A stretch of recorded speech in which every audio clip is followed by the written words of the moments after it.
Welcome to the Vibrantly You podcast. We're your hosts, Megan Martineau. Caitlin Cipriano. In this podcast, we talk about fitness and nutrition on your motherhood journey. Whether you're trying to conceive, pregnant, postpartum, or beyond, you're welcome here. Nothing is off limits, and our goal is to support you in this important season of life so that you can feel vibrantly you. As a reminder, this information is not medical advice. Please see the show notes for more details. Welcome back to the Vibrantly You podcast. Today we are going to be sharing Caitlin's birth story with her daughter, Gianna. So we are continuing our birth story series, which we're really excited about. And fun little fact, Caitlin and I actually gave birth with our second kids 1 week apart, I'm pretty sure. So that was really cool. We were both pregnant together at the same time. Our daughters are only like a week apart. So without further ado, Caitlin, let's dive into your birth story. And that was like unplanned too. Yeah. Just happened. I just think that's so funny. Okay, so I think if you listened to my first birth story with my son Luca, this is just a whole different experience for me. I feel like both during like the pregnancies, her actual like birth and postpartum, they just are very opposite and like some good and some bad. I generally had a good pregnancy with her. I definitely did experience more like morning sickness and actual like nausea and vomiting. For me, it was like not just a like morning thing, it really was all day. And actually, I feel like maybe we were like kind of on the same page. Like dinner was actually like the hardest meal. Like I had a really hard time at dinner, and I would try to like eat what we were making, but oftentimes it ended up with like me vomiting and then eating like a piece of toast with peanut butter. Like it definitely was sort of like a survival mode phase for probably the first like 12 to 16-ish weeks. Like that was really similar for you, right? Yeah. Again, it's so funny. Like we just had like the same pregnancy experience. But yeah, my morning sickness was so bad all day. And I remember us like texting back and forth, like, what do we do for this? How do we manage this? Oh no, I threw up this morning. Me too. I But yeah, the know. dinner was really hard, and the aversions. I feel like we both had really Mhm. bad aversions. And this was so, again, like different for me because I didn't experience this in my first pregnancy with my son. Like I obviously had like a little bit of like nausea and morning sickness early on, but it was definitely like I don't ever remember like throwing up. It was something that like really didn't like impact my day to day. So I was very grateful that I was like working from home at this point.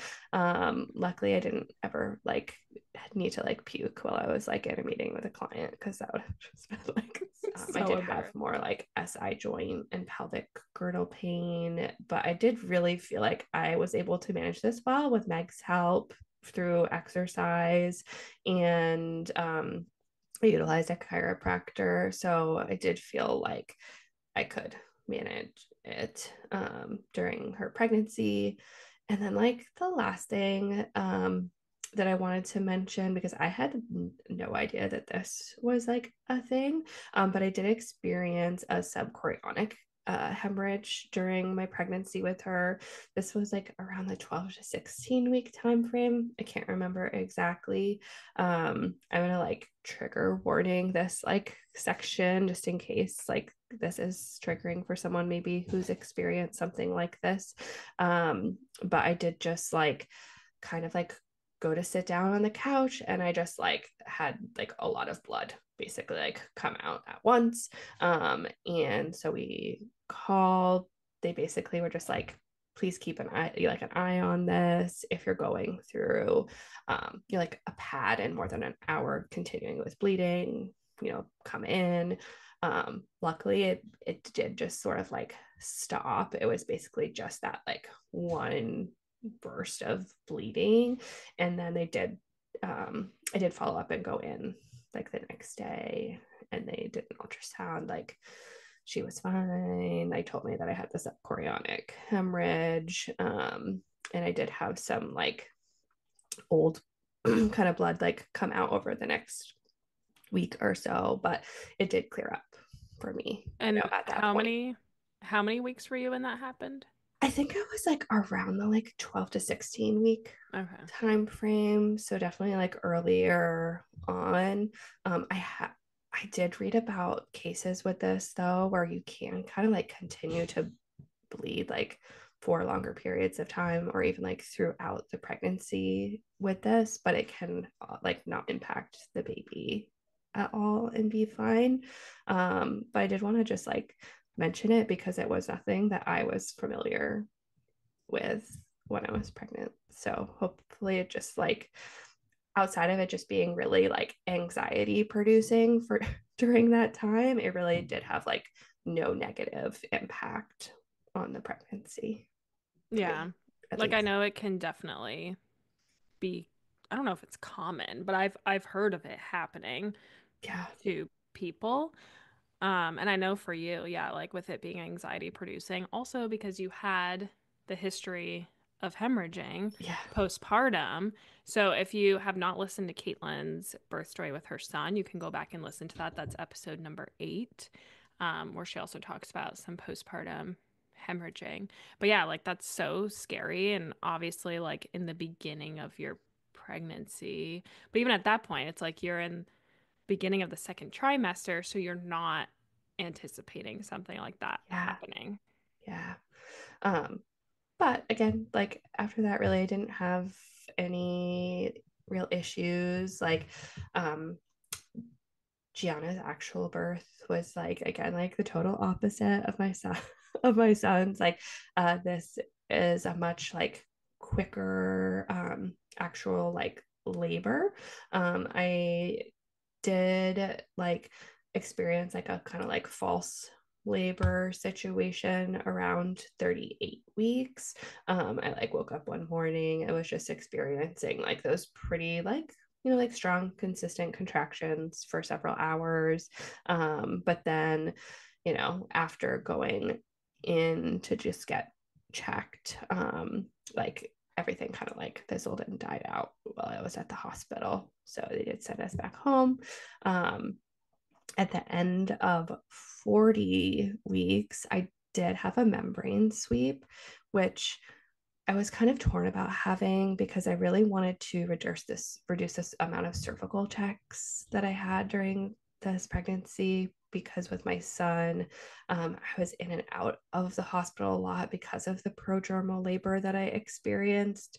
And I think that that could have contributed to like the infection that I had in my uterus. Again, if you want to like listen to that, that's in the previous birth story. But I was also like 40 weeks and I was like starting to get pretty uncomfortable. So I did have a membrane sweep. I was about 3 centimeters dilated and fully effaced. So my midwife felt like I was a really good candidate to have that done.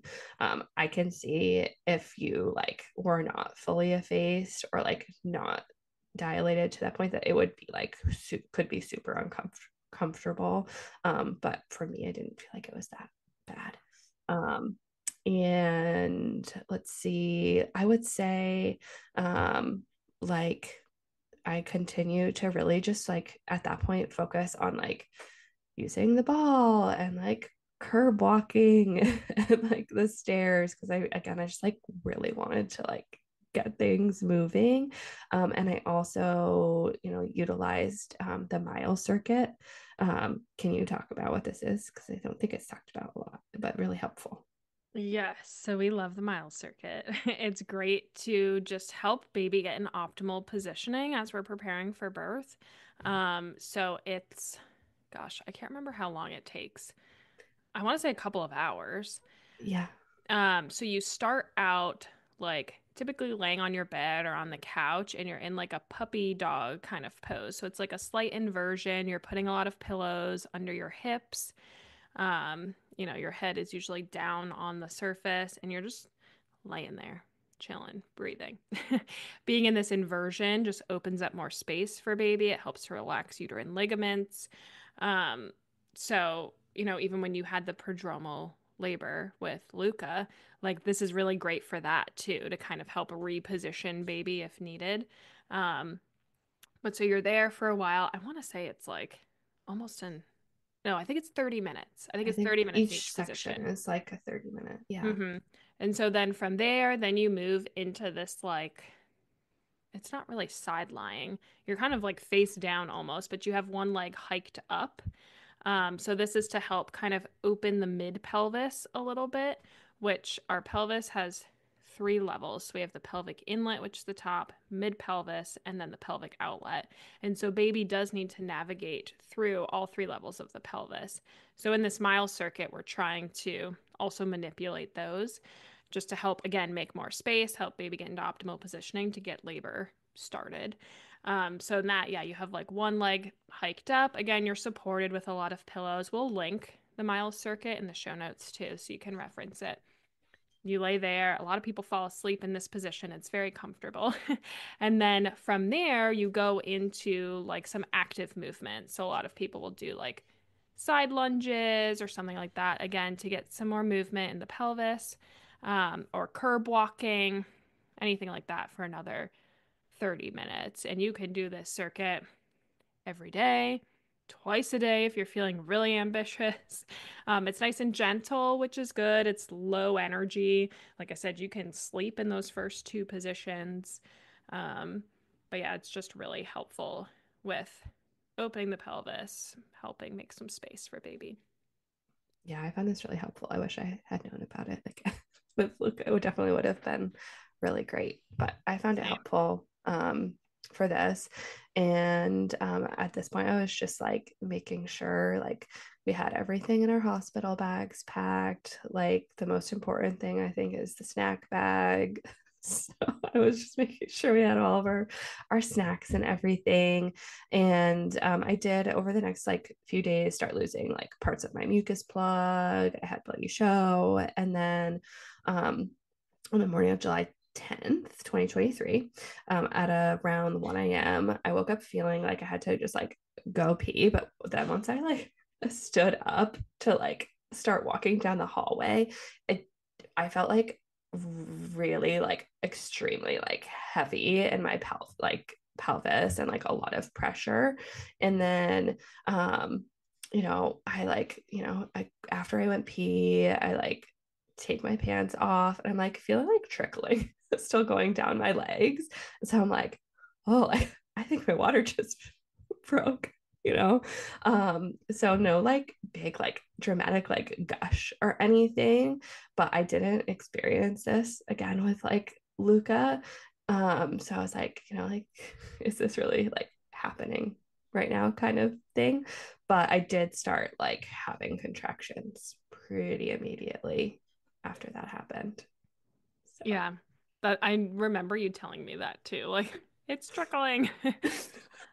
And yeah, it's so funny too that it was like 1 a.m. for you because same for me when we talk about my birth story. Middle of the night, it was like 1:40 or something in the morning. And it's like, why does everyone go into labor in the middle of the night? yeah. I mean, I guess because So you're just funny. like relaxed, maybe. I don't Yeah. know. Um, but we did like call, into the birth center to see like what they wanted us to do. And I was really feeling like I just wanted to go to go because my mom with my sister was her second pregnancy. She had her like very quickly. And so I was like, like maybe this could be actually be kind of fast, not like with Luca. Because I was like, my water just like I'm pretty sure my water just broke. And the other thing too was that we were having a lot of really heavy rain. And this is if you are like familiar with Vermont or remember hearing this in the news, this was the evening, the night of like historic flooding. that we had 2 years ago. So when the midwife called back, she was like, like the weather's supposed to get really bad. Like, why don't you just come in? Like, it does sound like your water broke. Like, just, get here. So we did. And like, I don't have any recollection of the drive because my contractions really like picked up at that point. And I was just trying to like focus on my breathing. But like, there was definitely like a lot of water on the road. And Derek was like, yeah, we like hydroplaned a couple times. So Oh I'm my like, oh, gosh. cool, great. And like Luca's in the back of the car, like, because we met my parents at the hospital. Because it Oh, just like happened really fast. Like, I yeah. like water broke at like 1 a.m. and we left the house probably at by like 2:30. So that whole piece was very, again, like pretty quick. How was Luca with that? Like waking him up and getting like, did he know what was going on or? I don't like, I think he was probably just like in a daze, like, but he was, I mean, like he was awake and, Yeah. he woke up and everything. But we my parents met us at the hospital, like we got checked in. I think that I was like already sort of like 5-6 centimeters like dilated at that point, and they did confirm that like my water had broke.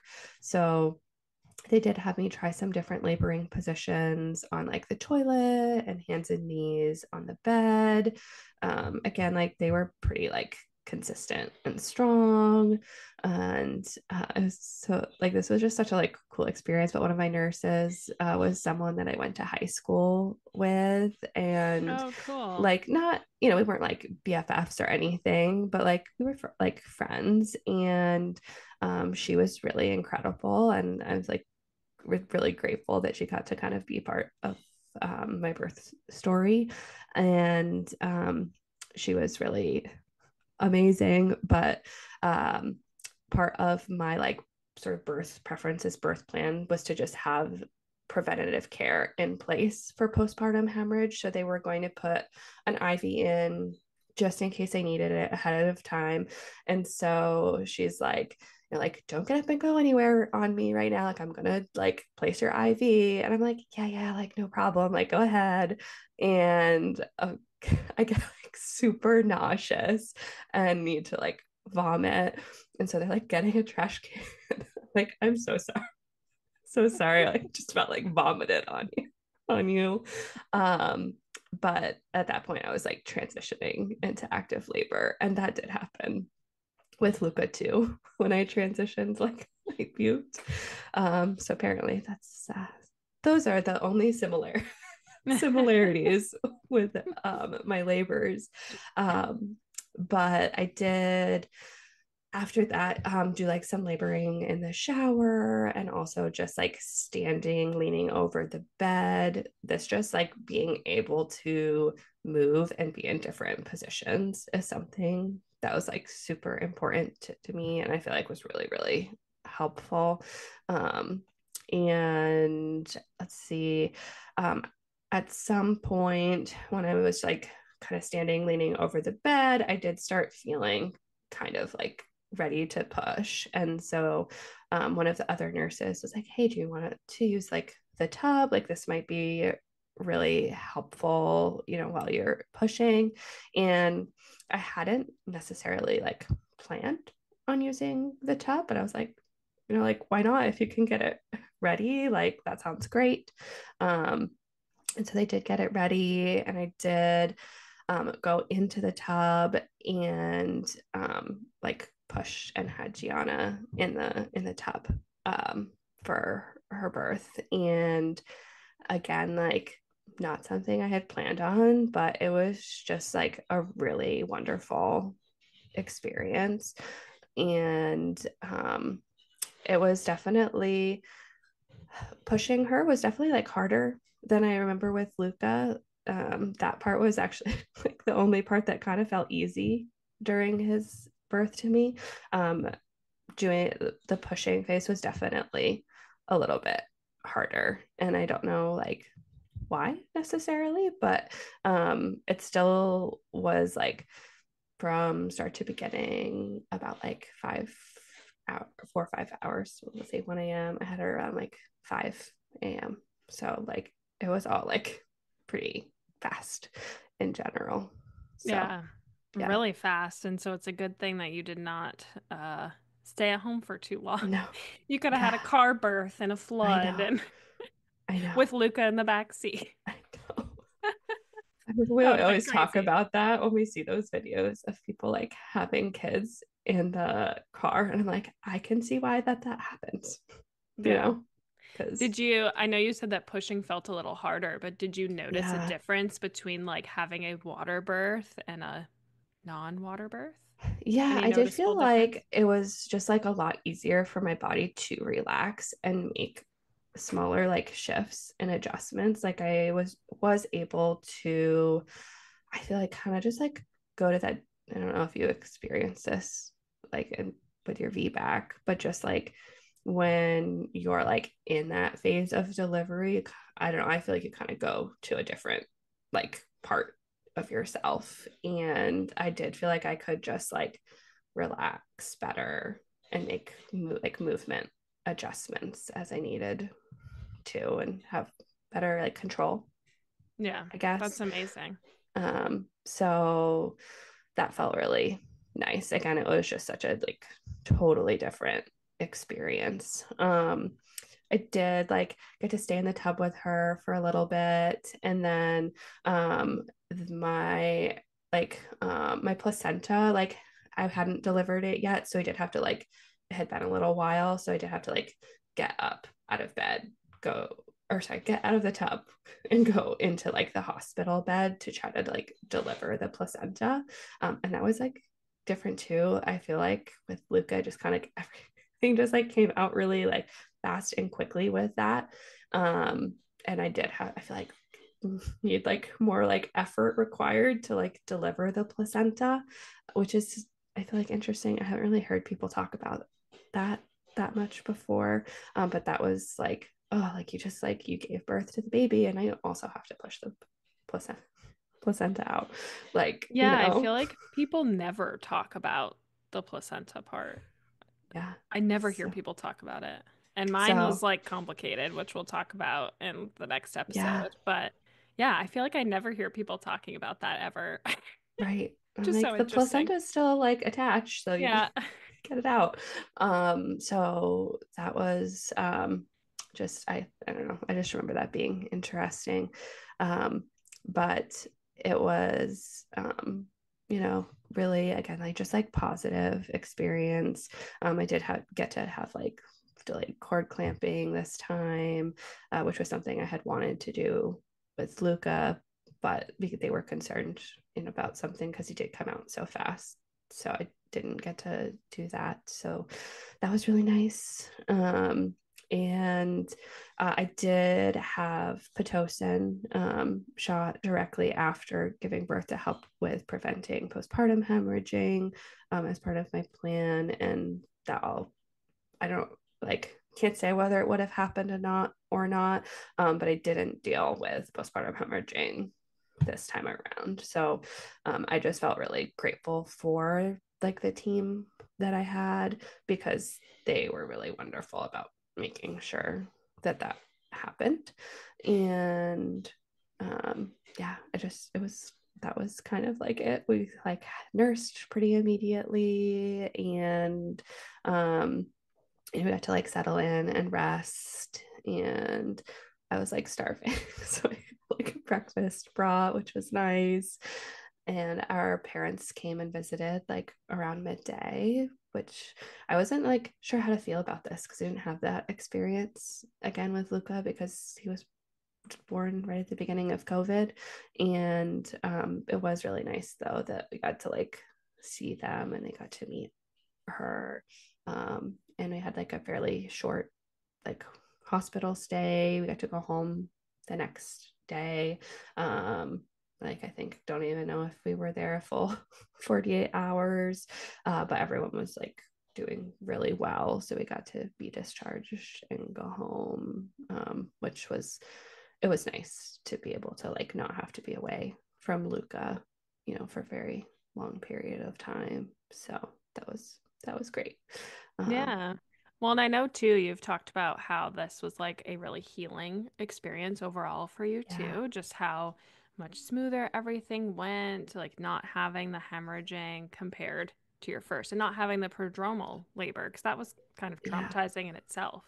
yeah, yeah. I feel like I did, like his birth really did have some like trauma associated with it. And I do feel like my like body being able to do what it did that did help like heal a lot of those parts, and I do feel much more like at peace. And also I know we mentioned this during his episode, but like I did work with like a therapist, Mhm. and some of the like I did have some like postpartum mood disorder stuff going on with Gianna, and so that was different than what I had like experienced with him. But like finally being able to navigate some of those topics alongside other things that I've dealt with has like allowed me to, I feel like, get to a place where I am like now, about almost like 2 years, where like I can't believe they're gonna be two I this summer. know. But just like get to a much better place, I think, mentally. Physically, my body, I think, has had like a harder time recovering this time. I'm still dealing with like get like some chronic SI joint pain, which I know if like we've brought up in other episodes, but it finally I feel like getting getting better. So overall, like again, just like a very positive experience. Yeah, yeah. It is cool just seeing the like, because you had unmedicated births with both kids, but even Yes. just seeing the differences, between the two, which also goes back to, I feel like what we say a lot that like no two pregnancies, no two births, no postpartum experiences are the same. Like there are a lot of similarities, but also very different as well. Yeah. And I think it's important for whether you have had a baby before, or if you are like listening to this and maybe you are like in your first pregnancy, is like it's okay to have things that are like important to you that you want to have, but like also like go in with like no expectations, because it just anything can really happen. So just knowing that there's like pregnancy and delivery and postpartum is so nuanced, and not everyone is going to experience the same thing. And that's what I love about listening to people's birth stories when they're willing to share, because everyone is so like unique and different. And that's why when we're talking about people's health from a like nutrition and movement perspective too, is why like individual care is so needed. Yeah, and I think too, just preparation is so helpful in preparing for, like, yes, you can have birth preferences, right? Of like, these are the things that I would like that feel supportive to me, but also just preparing for all scenarios. Knowledge is power. Doing that, laying that preparation groundwork ahead of time will help you no matter how birth and postpartum goes. Yeah. So that can be something that's really powerful. So thank you so much, Caitlin, for sharing this experience and your birth story. If you want to connect with Caitlin further, talk about her birth, if you have any similarities, want to chat, you can definitely reach out to her, send her an Instagram. Yeah, an Instagram DM. Her handle is Wholesome Huntress Nutrition. And Yeah. we will be back next week where I will be sharing my birth story with my daughter.